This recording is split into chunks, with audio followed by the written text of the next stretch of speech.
Welcome to TutorLyft's parenting series, featuring insights from leading experts in parenting and education. My name is Omar Andani, and I'm the founder of TutorLyft. Today, we're thrilled to welcome Barbara Coloroso, an international best-selling author and distinguished speaker to the TutorLyft platform. Her impactful books, such as Kids Are Worth It, The Bully, The Bullied, and The Not-So-Innocent Bystander, offer invaluable guidance on raising resilient, ethical, and compassionate children. Celebrated for her appearances on Oprah and features in the New York Times, as well as other prominent national and international publications, Barbara's approach to parenting emphasizes empathy and critical thinking. I hope you enjoy this conversation with Barbara, filled with practical strategies and inspiring stories. Thank you, Omar. It is a joy and an honor to be here for enough time that we can get in depth with this topic. I think it's really important that we understand that in order to raise responsible, resourceful, resilient, compassionate human beings, we have to walk our talk and talk our walk. In raising a responsible, resourceful, resilient, compassionate human being, we need to look at what are we working against? And it's the three most virulent agents today ripping at the fabric of our humanity. And they're H's: hating, hoarding, and harming. Hating, utter contempt for another human being. And you say, hate's a strong word. When you dehumanize another human being by terms that you use, ways that you look at them, that you shun them or isolate them, gives them the message that they're less than. And it also gives the person doing that the message that they're less than me. So I can do this. I can get away with it. So hating others, hoarding, me, mine, and more instead of us, ours, and enough. And harming through lying and cheating and stealing. So what's wrong with lying and cheating and stealing? Martin Buber, the great theologian, said, I am I and you are thou. And we have a common humanity. I'm unique, you're unique, we have our gifts, we have our liabilities. And in my relationship with you, I become all I can be. I can't do it alone. I do it in relation to community. And the we is the community. So for instance, in lying and cheating and stealing, it destroys my own integrity when I do that, along with my relationship with somebody else because they can't trust me. And that in turn destroys the community. We could do the same thing on a family level. If I am lying and cheating and stealing as a teen or as an adult and my teens witnessing this, it severs that relationship. And what are the antidotes to those three things? What can we imbibe our homes with and celebrate in school consciously? Hating, hoarding, harming, the antidotes: care deeply, share generously, help willingly, at any age. To care deeply about another human being does not mean you have to like them. In fact, I tell my students, you don't have to like every kid in this classroom, but you must honor their humanity. You must treat them with dignity and regard. And that means you're not going to be mean and cruel to them. You're not going to verbally torment them. You're not going to physically harm them. And you certainly will not shun or use rumors or exclude them from activities. It doesn't mean, again, that you're their friend. But how on earth can we do that on the home scene? And then we'll get into the school scene. You and I have to walk our talk and talk our walk. When the high status social bully says to all the other girls at 15, I don't like the new girl. If you want to be in my group, don't eat lunch with her. I want your daughter to be the one to stand up, speak out, and step in, to do the right thing when the burden is heavy. I want her to walk over and eat lunch with the new girl, even though she knows she will do that at cost. She's not going to get any scratches, stickers, and stars, or catch them being good awards, or lunch with the principal. What she'll probably get is, oh, Miss Goody Two-Shoes, or you're next. And your son in the locker room, when that high status social bully says to all the other boys, look at that kid over there, different skin color, religion, gender, physical or mental ability, economic status, the big five, by the way, for hate crimes. What makes a hate crime different than any other crime? It's criminal bullying. Let's go mess him up. I want your son to be the one to say, back off, leave him alone. He's not such a bad kid. He too will do that at cost. People surrounding him might say, oh, what do you think? You're better than us? Or, hey, are you just like him? To diminish the person willing to stand up and speak out. You say, but I don't want my kids subjected to that. The alternative is to be part of what Sebastian Hafner called the trap of comradeship, where you go along to get along and do things that somebody powerful in your group has determined for their own sake is the good thing to do, which means the mean and cruel thing to do. How can I make sure that doesn't happen and that my kid truly becomes that stand-up person, that brave-hearted kid? It starts with you and me. We have to walk the talk and talk the walk. So I ask you, how do you treat hired help? How do you treat somebody moving through the grocery store a little slower than you'd like them to? How do you treat the new neighbor who dresses differently, has a different language as their first language, has a different faith tradition than yours? They eat different foods than you do. Your children are watching. And then to go even closer to home, we all have bigoted relatives on our family tree. Some just aren't on the branches yet. They're right there at the dinner table, spewing bigoted comments thinly disguised as jokes. Can your children hear you saying, that was mean, or that was cruel, or that was bigoted, or that was racist, when all the other relatives roll their eyes? Say what? Can't you take a joke? Not that kind. And you've had an impact when you walk back in that dining room and everybody shuts up. You've had a bigger impact on your children, regardless of their age, whether they're 5 or 15, when mom is now angry at you for spoiling the dinner, when it wasn't you at all. It was Uncle George who was making these horrible comments, and they were thinly disguised as a joke. And she says, but Uncle George is old. Old is never an excuse for bigotry and intolerance. Can your children, watching your mom be upset with you after you stood up against racism or sexism or ugly and mean, can you say to your mom, Mom, I don't want my children to ever believe at any age those kind of comments are good. They're mean and they're cruel. The chances of your daughter sitting next to the new girl at lunch has been radically increased. The chances of your son stepping in to stop others from targeting another kid have been greatly increased. We want our young people to care deeply about the weal and the woe, the hurt and the pain, and have not in them, oh, we should do it, because we've been taught to be kind and we must do it is very different, but we should do it. Or, well, he's my friend, so I will do it. It's that must in us to relieve somebody else's suffering. It is in us to care. And we have to cover that over with a lot of bigotry and intolerance to wipe that out. And to care deeply, share generously. I want from a very young age, and especially through the teen years, to get our kids actively sharing of their resources, of their talents, sometimes of their finances. When they do a jacket drive, do you really need 3 jackets or is one good enough? And can you share that? Teaching them to share, having them work in a soup kitchen or Habitat for Humanity, and not for credit. We have this idea that we have to reward them. James Natchway, the famous war photographer, Canadian, said, do good because good is good to do. Spurn threats of hell and bribes of heaven. You do it because it's the right thing to do. If you walk that talk, you need to also talk the walk and invite your children to get involved with no payoff. Bribes and threats, rewards and punishments, as Alfie Kohn said, are the flip side of the same coin. A bribe is just a pleasant threat.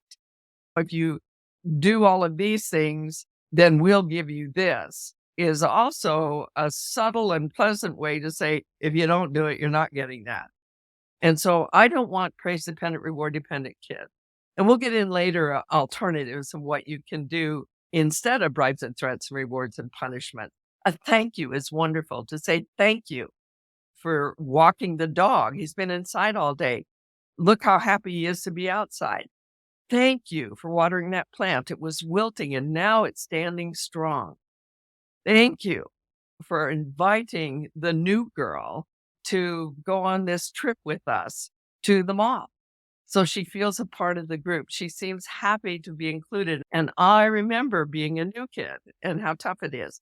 Instead of that abundant praise, which again, the flip is threat, and it's a veiled threat, you give compliments. And compliments, you stroke the deed, not the kid, be very specific to the deed, and let your child know what he or she has done for an animal, a plant, another human being, for the community as a whole. And that's far better than saying, "Oh, I'm so proud of you," because the flip of that is, "I'm ashamed of you." And I want teenagers to be able to talk to any of us about the good, the bad, and the ugly. We need them to be able to come to us and tell us that they ran the car into a post at school, not intentionally, but they did it. And know that what you will do if it's a mistake is they need to own it and fix it and learn from it. That's all. And you help them through navigating insurance companies and the like, but you're there to help them, not do it for them. Because I want them to understand that you are a responsible, deeply caring human being. And when you mess up, we'll hold you accountable for it. And we know that you can fix it. That kind of understanding in caring deeply and sharing generously, and then helping willingly, to be willing yourself to help a neighbor who is stressed, help a neighbor in need, help a relative in need, helping a teenager in need. For instance, this is your third phone call home. "I forgot my gym uniform." Bless the parent who says, "Darn, I see it right here on the counter. It's going to be a tough day for you. I know you can handle it. Good luck. Goodbye." And you say, "Oh, but that's mean and cruel." But remember, this is the third time you've run it to school. You are then rescuing your kid. What we tend to do is we run the uniform down and we get there before the bus arrives. And the gym uniform, the teacher hands it to the kid. He doesn't even know it's gone yet. Or hand the term paper to the kid and say, "Your mom brought it in." And you say, "But wait a minute, you mean I can't ever bring a gym uniform or a band instrument?" No, listen to your gut. If this is the fourth time, your gut ought to be speaking to you, or the third time, saying, "What? He can handle it or she can handle it." And it's not life-threatening, morally threatening, or unhealthy, which is a guideline I use when you need to intervene. It's definitely none of those three. And so we say to the kid, "I know you can handle it." Now, there are three kinds of families: brick wall, jellyfish, and backbone. The brick wall parent, tough cookie on the first time. Well, you've got to learn to remember it. There's no give and take at all. It's my way or the highway. Then the kid knows I can't share with them when I've made a mistake, when I have a concern, or when I create some mischief, or heavens, they have some mayhem in the community that I've caused with other kids, or that I've harmed somebody, or that I joined in with others who were targeting somebody. I want our kids to be able to talk to us about those things. And a brick wall parent, they won't. Jellyfish is the opposite of that, where they're running down to the school every day, bringing the child everything.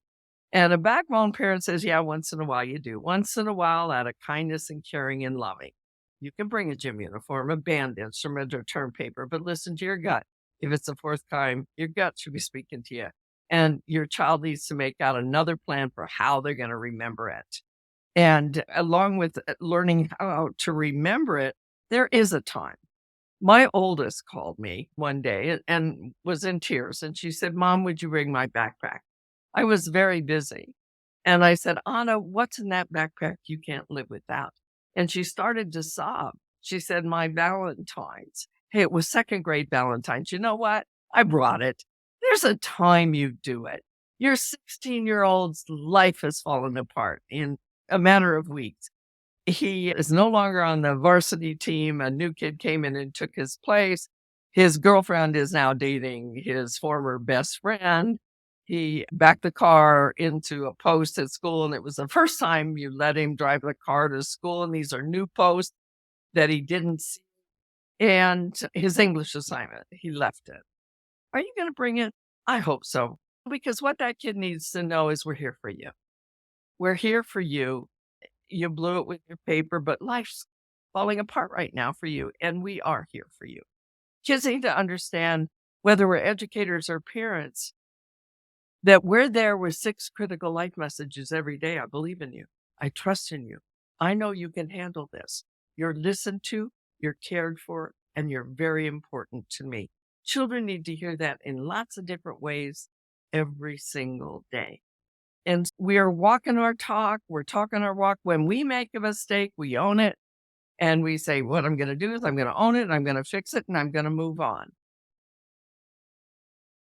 We often use those words interchangeably, and they're not the same. They're not even close. If you can think of it in terms of punishment is doing something to a child, discipline is doing something with a child.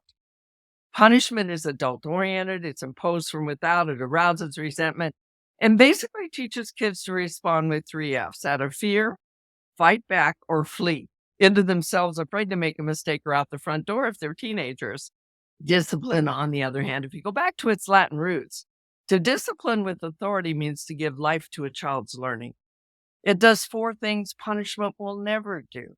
Shows kids what they've done wrong, give them ownership of the problem, give them ways to solve it. Most importantly, it does something punishment will never do.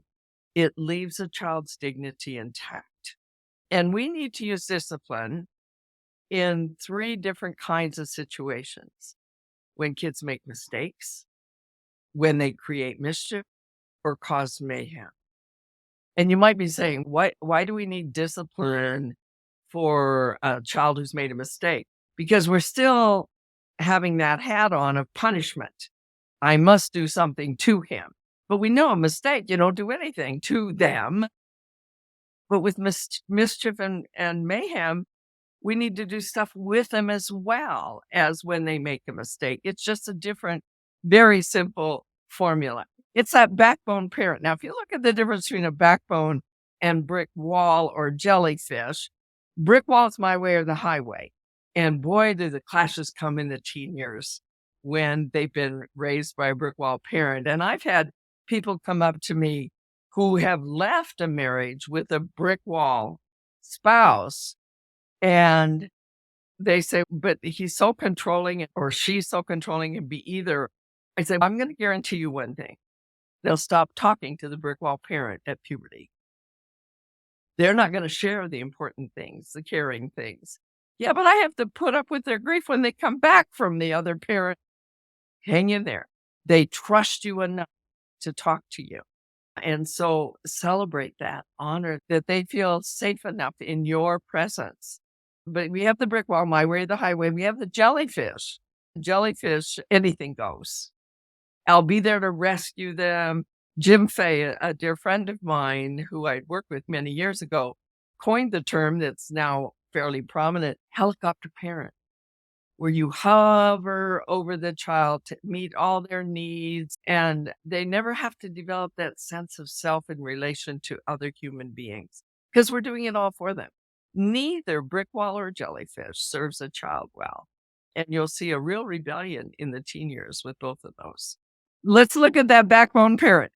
It gives you flexibility you don't get from a rigid brick wall, but it gives you an environment that's conducive to creative, constructive, and responsible activity you don't get from a jellyfish. We need both flexibility as a parent and an environment that's conducive to creative, constructive, responsible activity. A mistake. 3-year-old is scribbling on the desk and the crayon goes off the desk. That's a mistake. A 10-year-old at school, very quickly marking something and slipping. It's a mistake.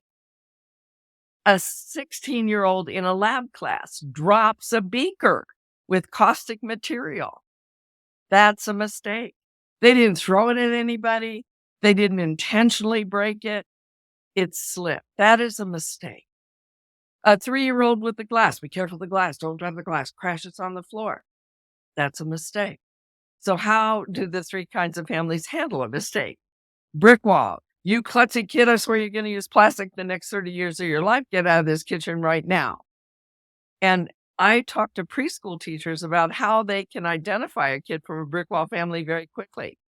Because when a child from a brick wall family makes a mistake, they often will cover their guts because they think they're going to get hit when you'd never hit them, but that's what they're expecting. Or they cover their ears because they think you're going to be mad at them. Instead, what you want to do, and that's the brick wall. The jellyfish, on the other hand, goes, "Oh, sweetheart, what was I thinking giving you a slippery glass? Come on over here and have some chocolate milk while I clean the mess up," which says to the kid, when you make a mistake, somebody else's fault. And then I get your kid in school. He says, "Wasn't my fault. Worksheet wasn't dark enough. Teacher didn't give me enough time. The kid behind me was bugging me." Or the classic, "You don't understand, teacher. He hit me back first." Backbone parent, whether it's that 3-year-old, it's the 5th grader, it's the kid in a lab class. When a mistake is made, it's basically 3 things for discipline: own it, fix it, learn from it, move on. That's it.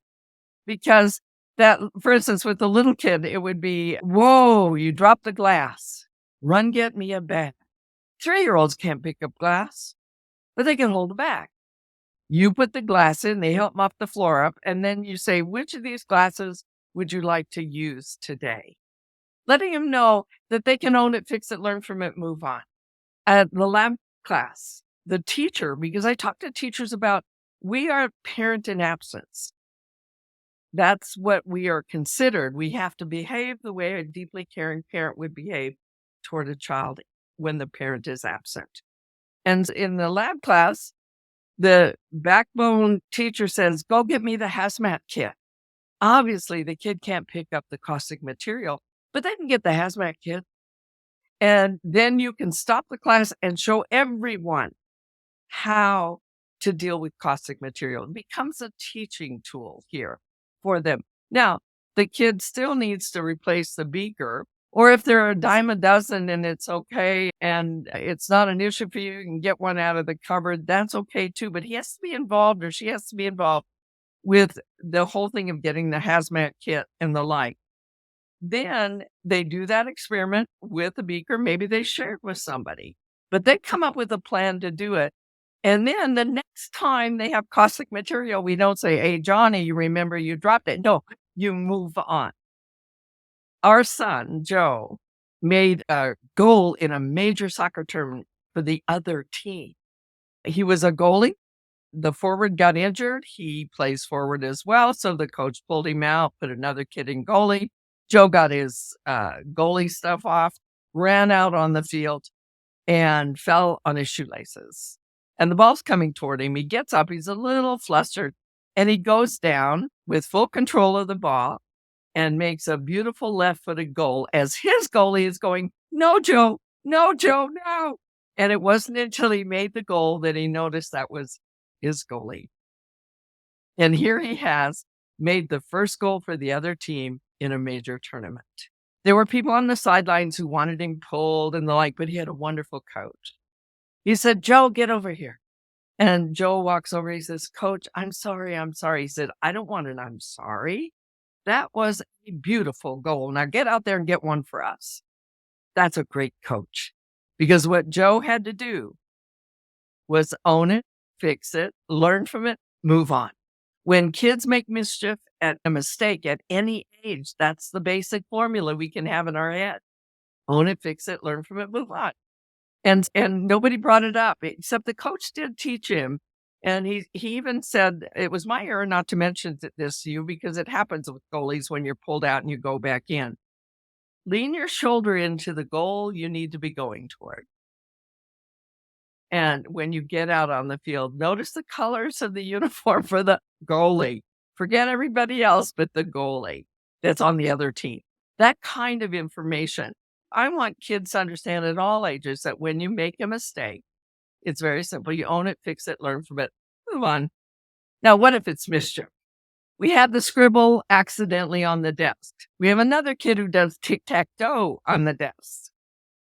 That is not a mistake. That's mischief. And when you have mischief, It has 4 things in the steps of discipline. Show them what they've done wrong, give them ownership of the problem, give them ways to solve it, and that's where our wisdom comes in, because they often don't know how to solve it. And most importantly, you leave their dignity intact. And I'm going to use Joe as an example again. I do have 2 other kids, but he's got some very good examples. He broke the beaver bait jar at the Natural History Museum on a field trip with his class. Could have been worse, could have been an irreplaceable dinosaur leg. We were very lucky it was a replaceable beaver bait jar. I was so pleased that he was not punished, which very many schools do. He wasn't sent to the principal's office. He didn't have to write 550 times, I will not break a beaver bait jar. He didn't get banned from the next field trip, which, sad to say, many kids with special needs mess up on a field trip and then never get to go on another one. So they don't learn how. I'm a special ed teacher. They never learn how to go on another field trip.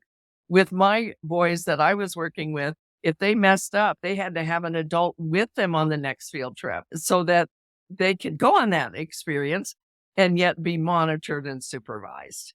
But none of that happened. Instead, his teacher very wisely said, Joe, you have a serious problem here. I know you can handle it. He had to write a letter to the Natural History Museum. He had to replace the beaver bait jar, which was a trip unto itself. And for those of you in the audience who don't know, beaver bait is female beaver urine. He will never break another beaver bait jar. And before he could go on the next field trip, he had to have all that done and have in writing how he would handle his feet, hands, and mouth creatively and constructively on the next field trip. He was shown what he'd done wrong, given ownership of the problem, given ways to solve it, left his dignity intact. Did he have fun? Yes. And that really burns people who are into that fist of vengeance, that punishment. Then I have to punish my kid or he'll not grow up to be an ethical human being. Not true. He didn't have to do anything cruel or mean or that would diminish him. And yes, he had fun. The Saturday morning, he got to go with the game warden. He got up early, got his little knapsack ready. Then the game warden very patiently explained to Joe how he had to collect female beaver urine. His eyes got huge. He looked at me, he looked at his dad, who was now smiling, and he said to the game warden, I have to do that? I thought the game warden's comment was classic. He said, I didn't break the beaver bait jar. And just as an aside, Joseph Sr. prom was held at the Natural History Museum. What a fitting end to his public education. But if you look at it, people have often said to me, but wait a minute. A little girl dropped a glass and spilled water, broke the glass. A 16-year-old in a lab class broke a beaker. That was a mistake. For both of them, why isn't this a mistake? It was mischief because he and his buddy were swinging their backpacks around. When the guide was showing down the way dinosaur legs, and right here was beaver bait. His buddy hit him with his backpack. They were both laughing, having a good time, not doing what they were supposed to be doing. And so Joe took his backpack and swung it. The strap extended, the boy ducked, and the beaver bait jar went over. That's mischief, though. Do you see the difference? Rights and threats and rewards and punishments. They don't serve a child well. They don't help them grow into ethical human beings. And you say, and then it's again, got to do something to him. No, you have to do something with them. So that's the last one. That's the mayhem. So we have a mistake, own it, fix it, learn from it, move on. Mischief, show them what they've done wrong, give them ownership of the problem, give them ways to solve it, leave their dignity intact. Now, a teenager has written another peer's name on the wall with a gross term behind it or underneath it. That's mayhem. That's one of the 3 ways and means of bullying. It's that verbal. It's written, but it's a verbal attack on another human being. And what do you do when it's mayhem? And by the way, all bullying is mayhem. And not all mayhem is bullying. Vandalism, possession, use of weapons, those kinds of things are also fitting into mayhem. They weren't mischief and they weren't mistake. And we want to look at the mayhem. You take those 4 steps of discipline, doing something with the kid. And I work with young offenders, and they have messed up. And in discipline, as opposed to punishment, you show them what they've done wrong. give them ownership of the problem, give them ways to solve it, leave their dignity intact. Notice that was the same as mischief, except on that third one, you add 3 R's: restitution, resolution, and reconciliation. In other words, you have to own and fix what you did. You wrote a kid's name and a gross term. So you have to own you did it. And often the interesting thing is part of being mean is the person who did it will often have a smirk on their face when they admit they did it. And that makes you crazy. No, we just want to go through the process. And it's far less efficient than the strap or grounding or taking something away from the child, but it's far more productive because they're taking ownership of what they've done. And so they have to own it and fix that. Figure out how you're going to keep it from happening again. And kids will say, I won't write it again. That's what you won't do. But I want you to tell me what you will do. This is where our wisdom comes in. One of the things you could do is send a pleasant note to that person with some comment about something you saw them do well. Giving them ways that they can keep it from happening again. I cleaned it up. Isn't that enough? No, I want you to figure out how that won't happen again. And so you discuss with the child how that's not going to happen again by you doing something else. I want the child to not what I won't do, but what I will do. And then the last part is to heal with the person they've harmed. They wrote that. Let's say it could be on the wall, on a desk. It could be said out loud in the lunchroom or online. Online is much harder to fix because you can't make it go away. And we have to talk about, can you go online and write a comment? I said something ugly about another person. If you received my little TikTok or Instagram and you opened it and sent it on to somebody else, would you please send this note on? If you opened it and didn't do anything else, would you please delete it from yours as well? That's a very humbling experience to have to go through that. And then to heal with the person they've harmed, maybe kid never saw what was written in the bathroom. Everybody else saw it, but they didn't see it. They heard rumors about it. The person who targeted him with those comments needs to go to that person. And we say, apologize. Oh, you demand an apology. You get one of 3 kinds. Oh, I'm sorry. Or I'm sorry, I'm sorry, I'm sorry. Over and over again, they're saying it regularly, but they're doing it again. Or I'm sorry if you were offended, which is not even an apology.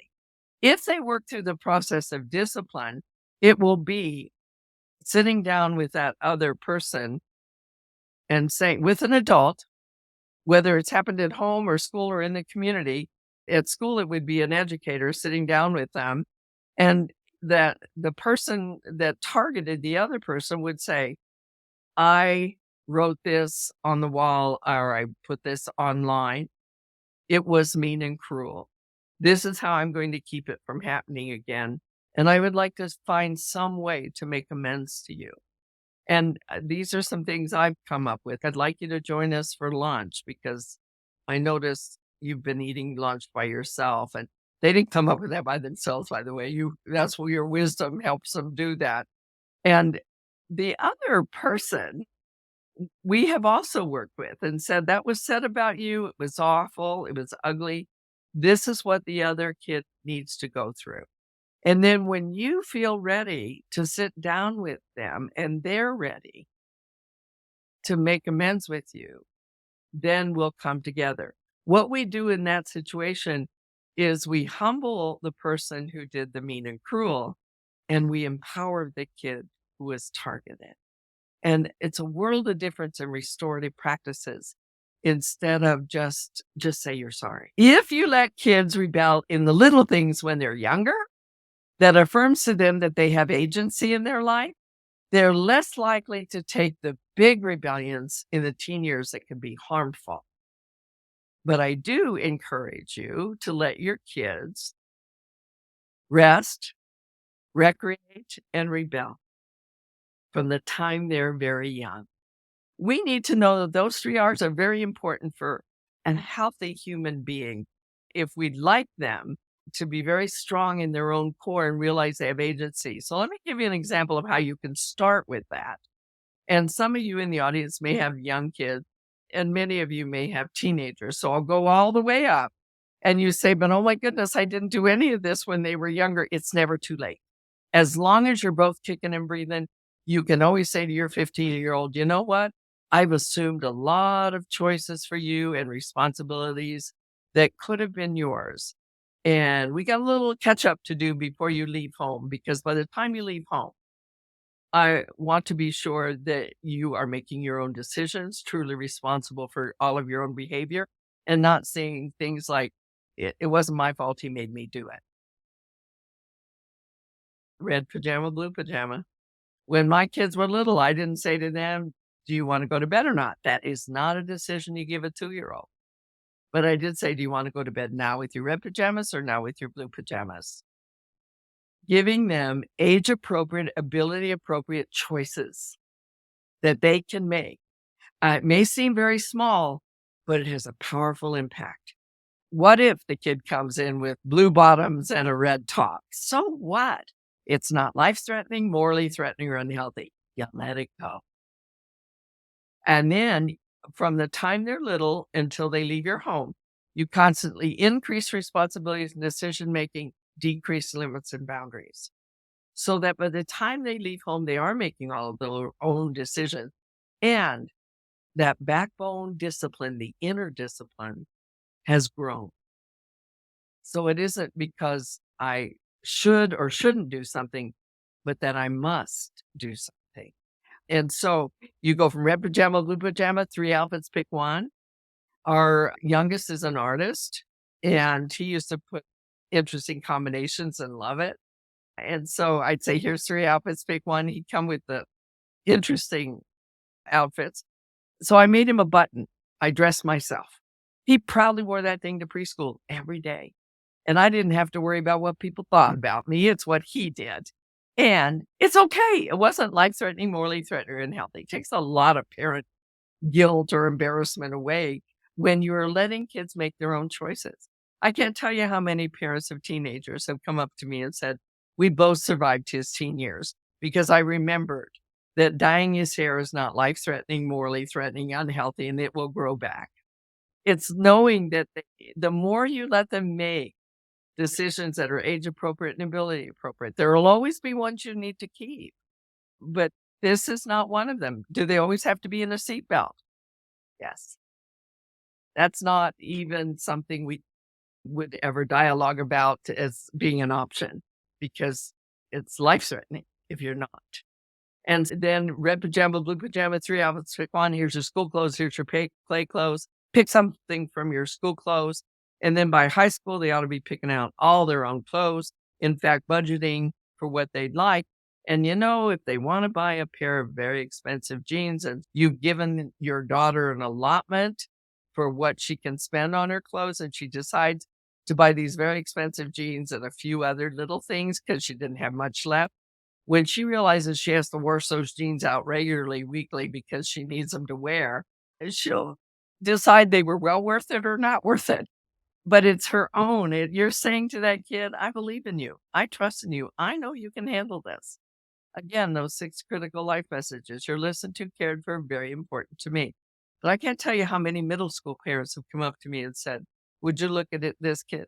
He was such a good kid. He was so well behaved, so well mannered, so well dressed. Now look at him. And I look at the kid, I get to know the parents. I say, you know what? He hasn't changed. They go, what? Say he hasn't changed.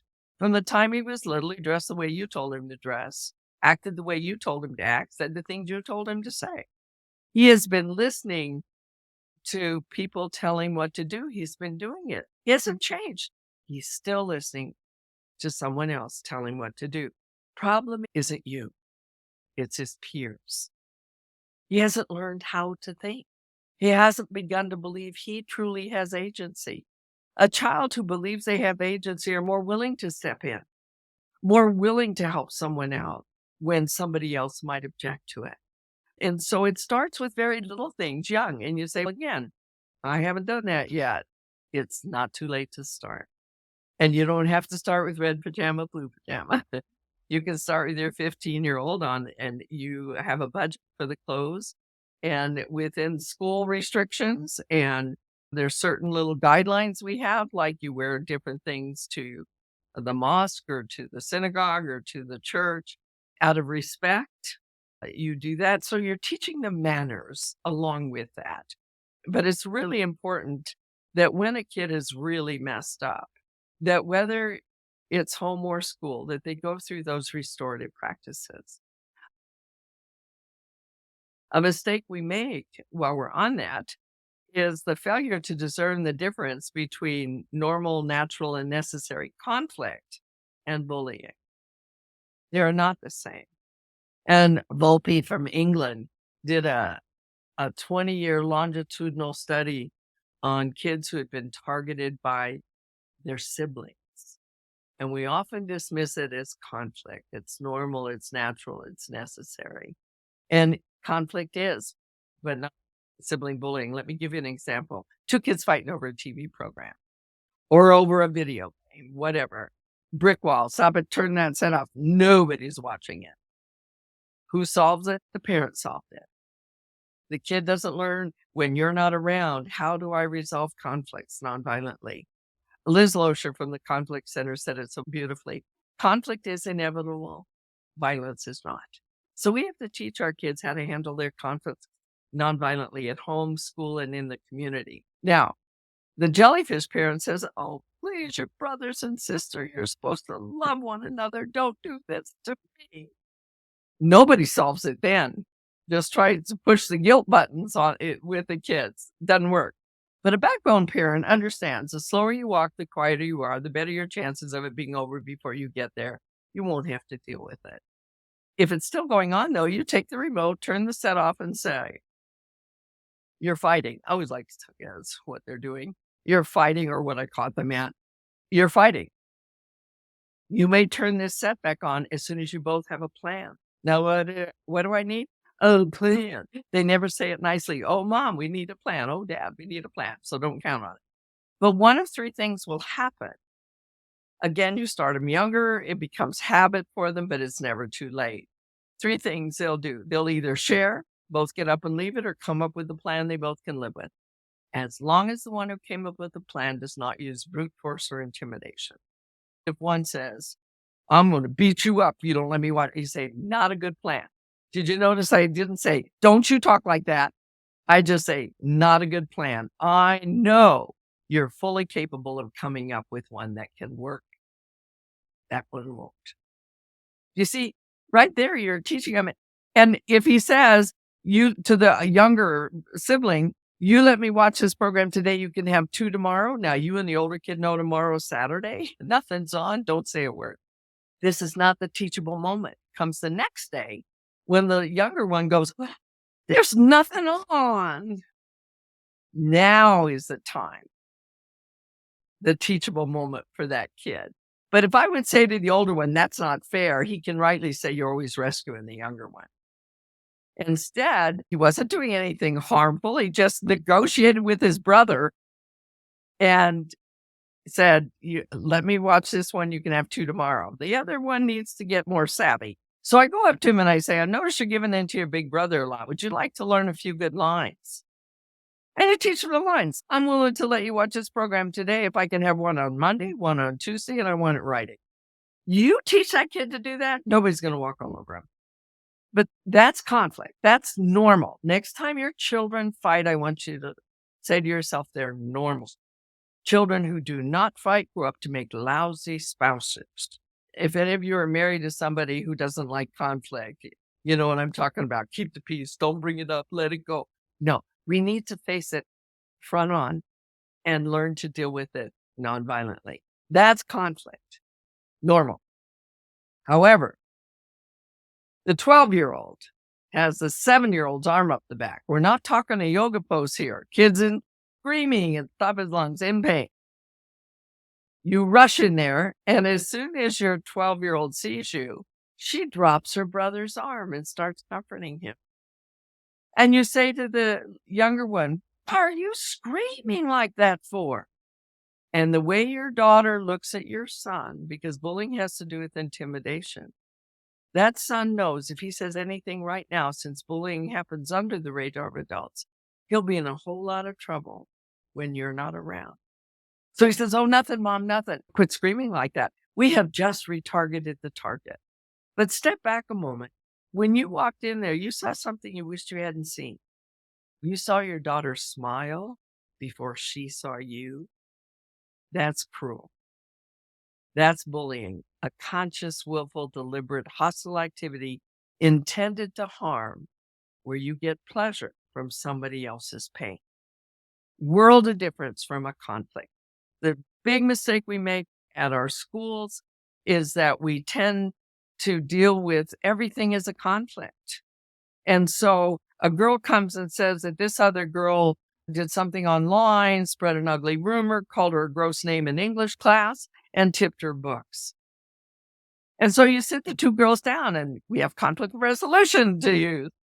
And who's going to win that one? And it is a win. It's the kid who was mean. And she'll say, "I am so sorry. I didn't realize you were so sensitive. I didn't mean to hurt you." And the other girl is sitting there like the famous Dixie chick sits with her arms crossed saying, "I'm not ready to make nice." And you say, "Come on, she's apologized." No, she knows. As soon as the adult leaves, the other girl's going to target her again. So you do not use conflict resolution when it's bullying. Okay, let's look at those characters. The bully, the not so innocent bystanders, and they are characters. When I use those terms, what I'm talking about is 6 scenes in a tragedy. They're acting out a role. When we say bully, this is a role a kid is playing. And the problem is, if they play it long enough, they don't develop the strong friendship skills or sense of self or knowing how to get in a group and out of a group that are healthy things to do, because they become leaders who misuse their leadership skills. And so I don't want them to act out this role continuously and not have it stopped, because I don't want them to become a character actor in it. The bully, the bullied, anyone can be targeted. You can be targeted whether you're short, tall, developed early, developed late, race, religion, gender, physical or mental ability, economic status. The one thing all targeted kids have in common, somebody targeted them. You can be targeted because you're new. There are some kids who are more at risk for being targeted, especially we see this in special ed and kids with neurodiversity, expressions of their personality and the like. They may be at risk for it, but it doesn't justify it. Nothing justifies mean and cruel. And so we have to recognize that that person that's relentlessly targeted changes the more they are targeted. So we have to stop it in its tracks because it impacts both of them. However, the not so innocent bystanders are also impacted. And I think you're going to make available the handout. Yes. And what the people will see is the bully circle on part of the handouts. And those are the characters. And you can actually talk to your kids about them. At the very top is the bully. And the center is the targeted kid. And then right below the bully is the bully's henchman. Those are kids who go along to get along. They will do the bully's bidding. These are kids you didn't raise to be a bully, but you raised to do to please. And that brings up that bribes and threats and rewards and punishments. Kids who are heavily involved in bribes and threats and become praise dependent, reward dependent, are less likely to be that fourth character and step up because there's nothing in it for them to step up. And so the high school girl says, "I don't want you to let the other girl eat lunch with us." And so the new girl's walking over and there's an empty seat at the lunch table. And the bully says to the henchman, "Put your backpack down." And since she wants to do to please, she puts her backpack down. She may not feel good about it, but she does it because she wants to belong to this powerful, popular group. Right below is the active supporter.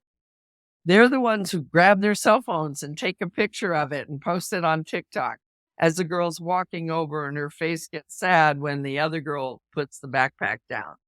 They're still part of the problem. And I want all young people to understand that if you're not the fourth character, you are part of the problem.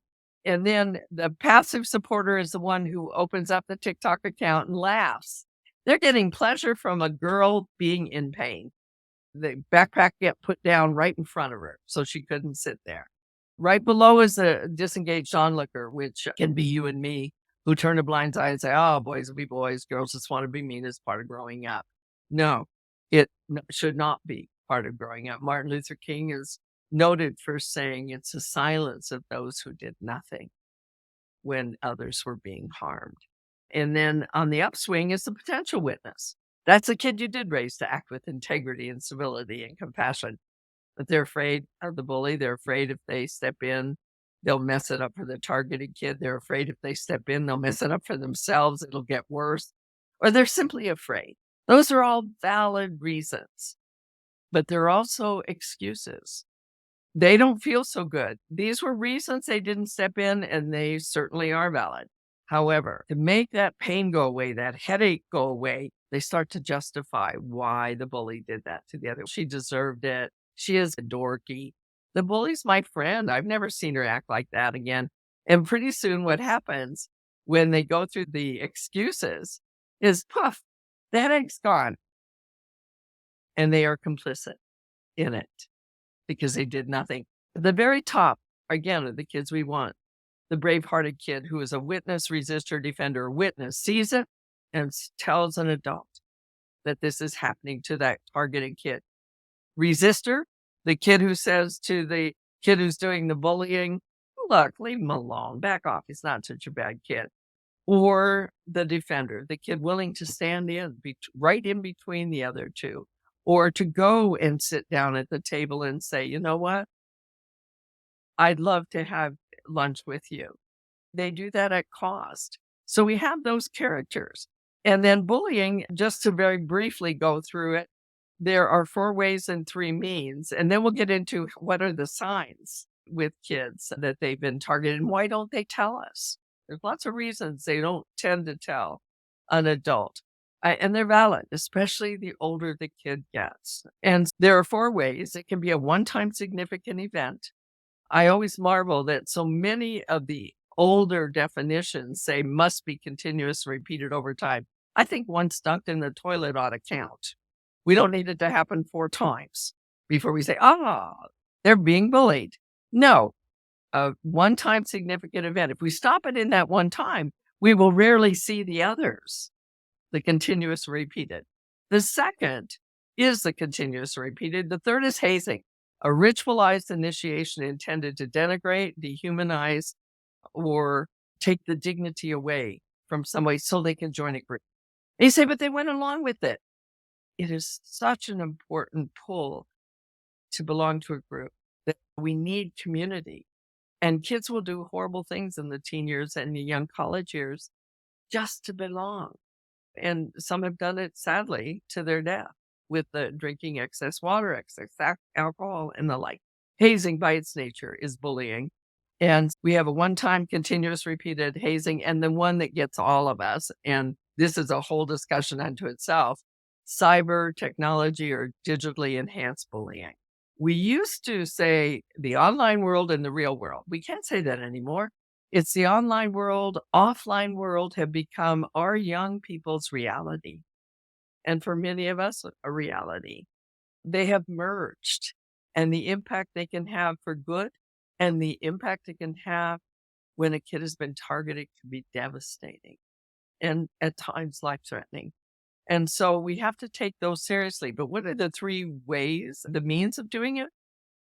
Verbal, physical, and social. We used to call it relational. Now it's social, shunning, rumor, gossip, and exclusion. Verbal alone can pack a tremendous wallop. Be an entree for the other 2 or combined with the other 2 for an even greater wallop. It alone can be devastating to a young person, but that's when we often just go, oh, it's not a big deal. In the book, Ethics of Memory, the researcher studied people who'd been physically tortured and used a functional MRI machine to study the pain of the injury and the pain of the insult. And what they found was the pain of the injury faded over time unless they had been tortured to the point of a permanent injury. But that faded, the pain of the injury, but the pain of the insult never went away. In fact, at times it grew. That's what we often see as PTSD, but that insult of it. And so he decided to look at people who had been verbally tormented or isolated. And what he found was startling. In the functional MRI, of course, there was no pain of injury because they weren't injured. But the pain of the insult was as great, if not greater, than for a person who had been physically tortured. It was that humiliation, degradation you feel when somebody calls you gross names or isolates you. So we have to take those two very seriously. Verbal bullying is the most common. Boys and girls do that one equally well. Physical bullying is the least amount done. It's just the most visible. Very few boys resort to physical bullying. They threaten him, but that's verbal bullying. They fight a lot, but that's not bullying. A smaller number of girls, although if we look statistically, that's on the rise, especially among middle school and teenage girls, the physical bullying. However, they tend not to do physical first because they have in their social arsenal something more powerful, social bullying, whether it's online or offline, shunning, rumor, gossip, and exclusion. Now, you have a child who has been targeted. There are reasons they don't want to tell. One of them is they're ashamed. Now, think about it. If you're targeted because of something you can't change, whether it's your race, your religion, your gender, your physical or mental ability, or it was a faith tradition you grew up in, maybe you immigrated and English is not your first language, these things you're not changing. And so they are afraid and ashamed.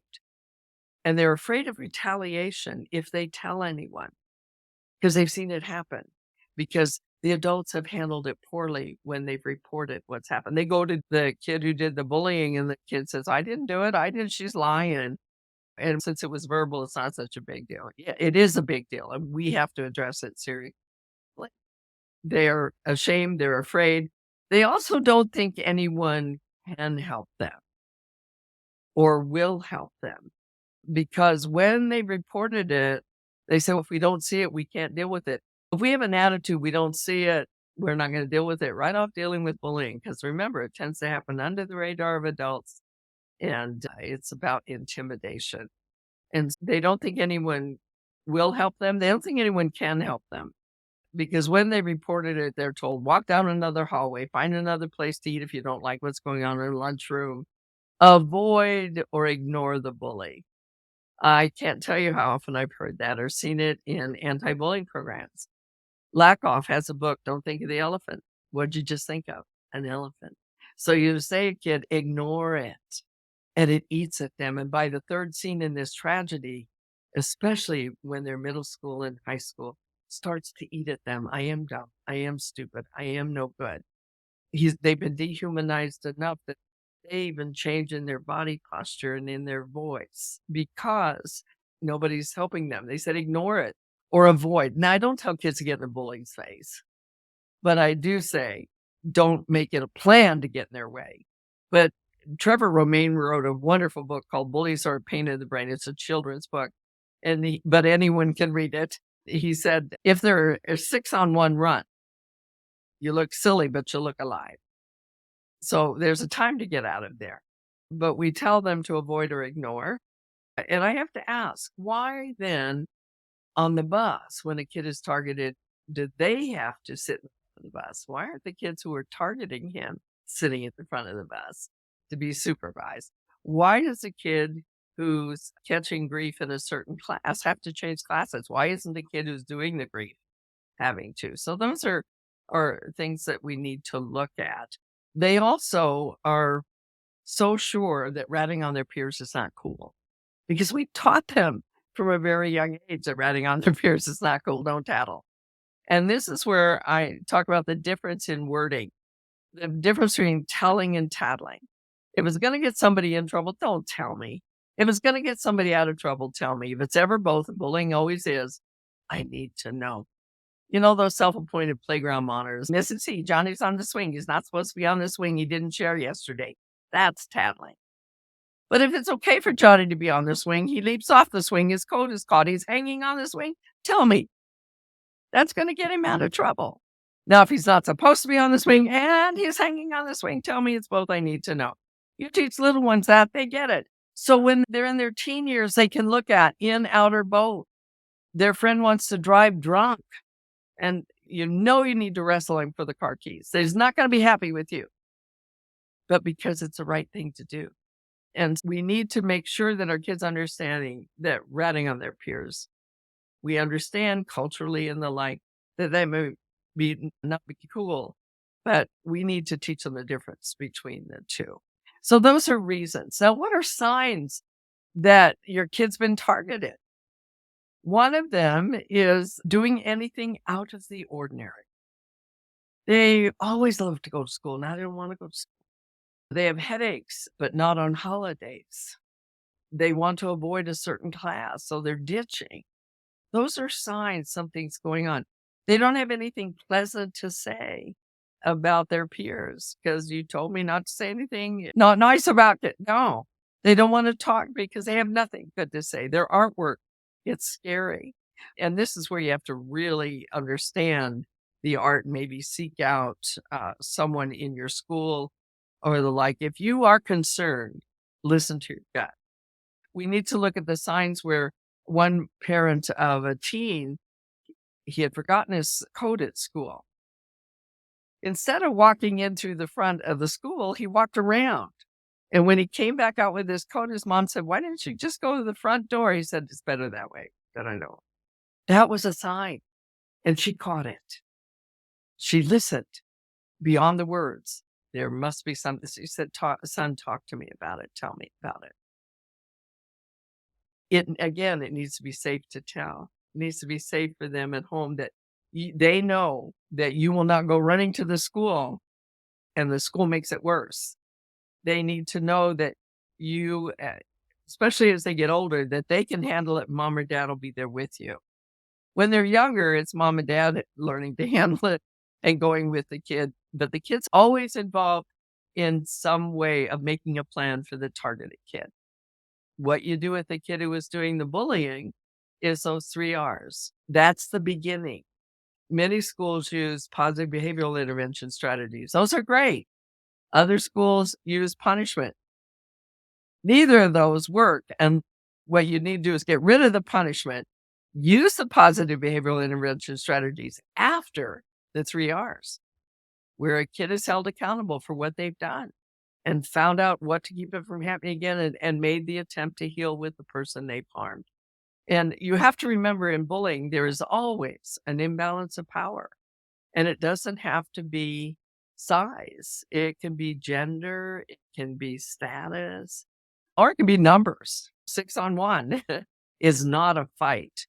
We've had situations recently where it has been 6 kids on one kid, a girl or a boy, and they fought back. But that's not a fight. That's an attack. And the kid is defending themselves. So watch in the newspaper.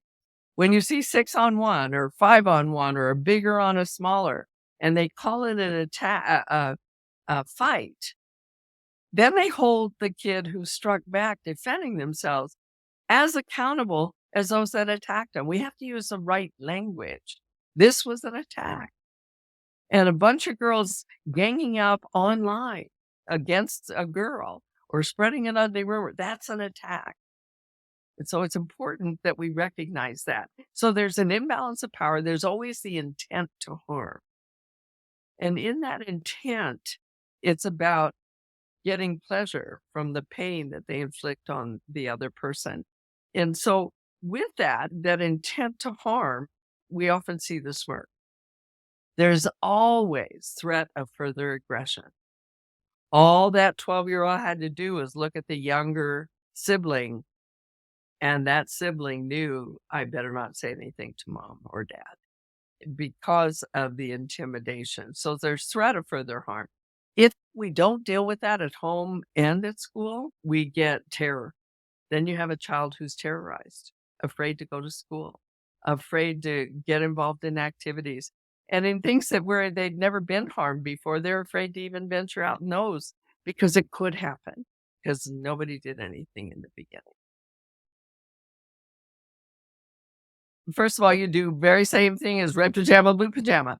In the digital world, you increase responsibilities and decision making that are age appropriate and ability appropriate, and it'll be different for each child in your family. And then when they venture out into the online world, it's critical that you understand it, the terminology, and you have trust with your middle school child and verify. They share passwords with you. You can look into chats that they share with you. You say, I just want to keep you safe. And by the way, if somebody comes online that you do not know, you don't engage with them. You just shut it down. We have to teach them. We think maybe the school will do it. And then school thinks parents are responsible.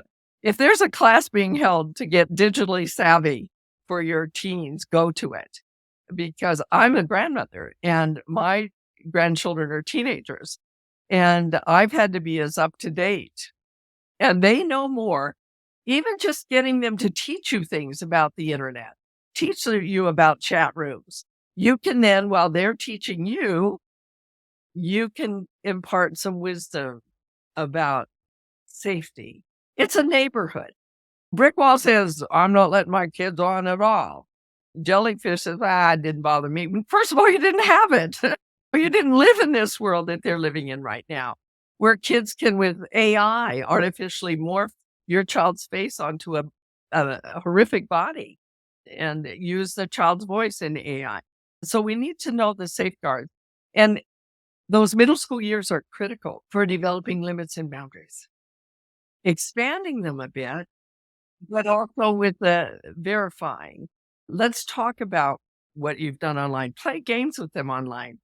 And one of the things my two daughters do who have our grandkids is the computers are right in visible sight in the main area. So they can overhear sometimes they're just me, overhear the boys or the girls chatting together, carrying on in very productive ways. I think if we think of it totally negative, we will miss the community that they create where they show a skill to somebody else or they comfort somebody. They've all been through a pandemic, which influenced relationships online in a way that we could have never fathomed, that were positive for them. And so we can't be negative. I was invited to a university with a professor who knew my work because 22 students had failed freshmen, and they were all good students, failed their freshman year for internet addiction. And he wanted me to talk to their parents and their college-age kids.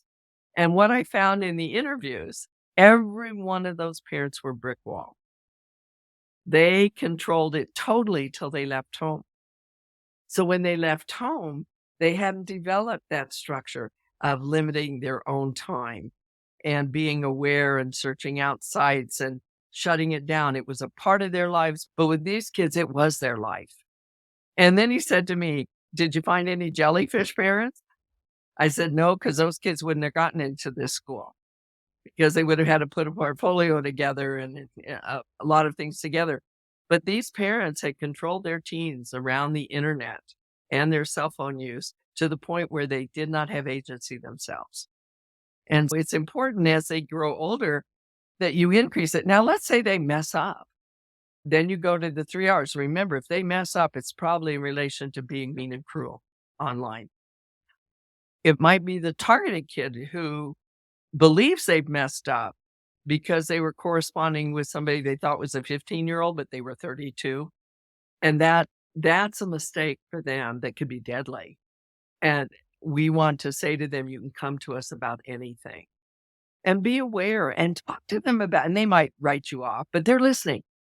When you say there are people that pretend to be 16-year-olds, they're not. If it's somebody you don't know, if you've not met in person, don't agree to meet up with them, giving them some guidelines again. And if you do mess up, you can always come home. You can always talk to us about it, and we will help you. If you mess up by being mean and cruel online, we'll be behind you as you work through those 3 R's, fixing it. And the sad thing is, it's so easy to dip into criminal right now with teenagers, where they get involved in activities that could target another, and based on new anti-bullying laws in a state, could be criminalized. So it's important, again, if you look at red pajama, blue pajama, giving kids agency, recognizing what's a mistake, what's mischief, and what's mayhem, then it'll be helpful as a parent and also helpful for your kid to know that when you see these things and understand that they're different and you're not into punishment or rescuing, you get those bribes and threats and rewards and punishments and say, we don't need this. I know they seem to be a mainstay culturally, but they do not serve any of us. Praise dependent, reward dependent kids find it very difficult to engage in ethical behavior. They go along to get along. And for what's in it for me, gimme, gimme. And I go back to the antidotes: caring deeply, sharing generously, and helping willingly. The more kids are actively involved in doing that, the less likely they are to engage in unethical behavior, because these are the antidote to it. Now, what are the ways that we can help empower our young people to not succumb to mean and cruel, either on the front end by giving it or on the back end having to receive it? Every one of our teens need to have a strong sense of self. Now, notice I didn't say self-esteem. Bullies have inflated self-esteem, and they inflate it by deflating other people. It's not self-esteem. It's that I, thou, and our common humanity again, where a strong sense of self, I recognize my gifts and my talents and my liabilities. I also recognize others' gifts and talents. And reminding kids, you don't have to like everyone. You just need to honor their humanity. And so with that, you look at, how am I going to help my young person do those kinds of things that care deeply, share generously, help willingly? A strong sense of self does that. Knowing how to be a good friend. And I'm not talking having 500 friends online. That is not friendship. Trevor, who I mentioned before, Romaine, wrote a book, Clicks, Phonies, and Other Baloney. Again, it's a children's book, but I quoted from him with permission on the 10 things about being a good friend. We need to teach children how to be friends today, with younger people, older people, and what are friendship skills. If your child has a strong sense of self, has the ability to be a good friend and knows those skills, has at least one good friend or a buddy. Kids who've been vulnerable, who've been targeted regularly, it's helpful to buddy them up with somebody who's got that strong sense of self, gets along well at school. Doesn't have to be the most popular kid, but somebody who gets along with other human beings in school, because bullies are cowards. They tend to pick on someone who's alone. And so if we have a child who's more vulnerable, to have a buddy with them. So you have that strong sense of self, being a good friend, having at least one good friend or a buddy. And the last is knowing how to get into a group. That's a skill. Some kids just do it what seems like so naturally, and others need to learn that skill and when to get out. When kids are saying, let's be mean to this kid, are they willing and able to say no? For any of you who are parents or educators, you need to remember that no matter how loving and kind you are, no matter how much you say what you mean, what you say, do what you say you're do, you've eliminated sarcasm, ridicule. You don't get into taunting versus teasing. Teasing is laughing with somebody. Taunting is laughing at. You've got all that done. And your kids are in bed or they're in the classroom as a teacher. I want you to look down at them and say to yourself, there's one thing I can't do, and that's control these young people's lives. They are not mine to possess, control, manipulate, or even to make mine. What they are is what Hildebrand said. They were life longing for itself. They're gifts. Now, granted, some came in very unique packaging, but they're all a gift to us, and we have to treat them as a gift. We have to encourage them to become all they can become, not what we want to become. That's so narrow-minded. You and I cannot even begin to dream the dreams this next generation's going to dream or answer the questions that'll be put to them. You want them to make wise choices every day. Give them the opportunity to make lots of choices, including some unwise ones. And unless those unwise ones are life-threatening, morally threatening, or unhealthy, in which case you intervene. But if they're not, allow them to experience the consequences for the choices they did make. Don't be out in front to rescue them, over to punish them, but stand behind them and guide them with those 6 critical life messages. I believe in you. I trust in you. I know you can handle this. You're listened to, cared for, and very important to me. And something we didn't talk about, the Tao of parenting and teaching, TAO. Your time, your affection, and your sense of optimism. We have to import that with them every day, and not that rose-colored optimism we're all's right with the world, because it's not today. It's what I call, from Viktor Frankl, a Holocaust survivor, he called it tragic optimism. That when you've been brought to your knees in grief, can you get up in the morning, fix your children breakfast, say, we're going to get through this. Not you're going to get through this, or I'm going to get through, we're a community here in this family or in this school. We're going to get through this. And after you've done all that, I have an assignment for you. I'd like you to model that. And the best way I know to do that is I would ask each one of you to take 1/2 hour out of your day every day and give it to the only person who's going to spend the rest of your life with you, and that's you. And I know some of you are sitting there, woman, you don't understand. I just sat here listening for an hour and a half, and I'm talking laundry piled this high, dishes piled this high, bulletin boards haven't been changed, lesson plans aren't done. You want me to give myself a 1/2 hour? You bet. Because let me tell you something. You don't give yourself a 1/2 hour, I promise you nobody else is going to give it to you. You must believe first that you're worth it before you can ever impress on kids that they're worth it. So run, pray, read a good book, sit, take a long bath, don't eat a hunk of chocolate cake, you'll regret it. But do something that says to me, I like me. And when you've done that, what you find is not that you're the perfect parent or the perfect educator. You have kids with the highest test scores in this state. Nah, you have something greater. You have the energy every day to know 3 things. I like myself. I can think for myself. And even in today's parenting and education, there is no problem so great it can't be solved. And you will find yourself winning, not beating kids, not controlling them, not making them mind, but you'll be winning by allowing and encouraging them to become all they can become, which is responsible, resourceful, resilient, compassionate human beings who know how to think, not just what to think. And after you've done all that, I have one more assignment, and that is I want you to look at what it takes to do all that and to think about this next generation. And we realize that the power being in the profession of education, being in the role of being a parent and raising young people today, that if we give them opportunities to make those choices and decisions, we can raise them not to be highly competitive, doggy competitive, but if they want to have to force through or choose to compete, they will do it with an ethical sense. If we can teach them every day to solve their own academic and social problems, then I believe we will have taught them in this world there's no problem so great it can't be solved. And when you and I get old, and this next generation starts raising the next generation, they will create. We can trust that the time and the energy we spent raising, and I'm including with educators too, raising ethical human beings was worth it, because thanks to our time and energy, this next generation is going to be truly capable of caring more deeply, sharing more generously, and helping more willingly. Give your kid a hug and thank you for your evening.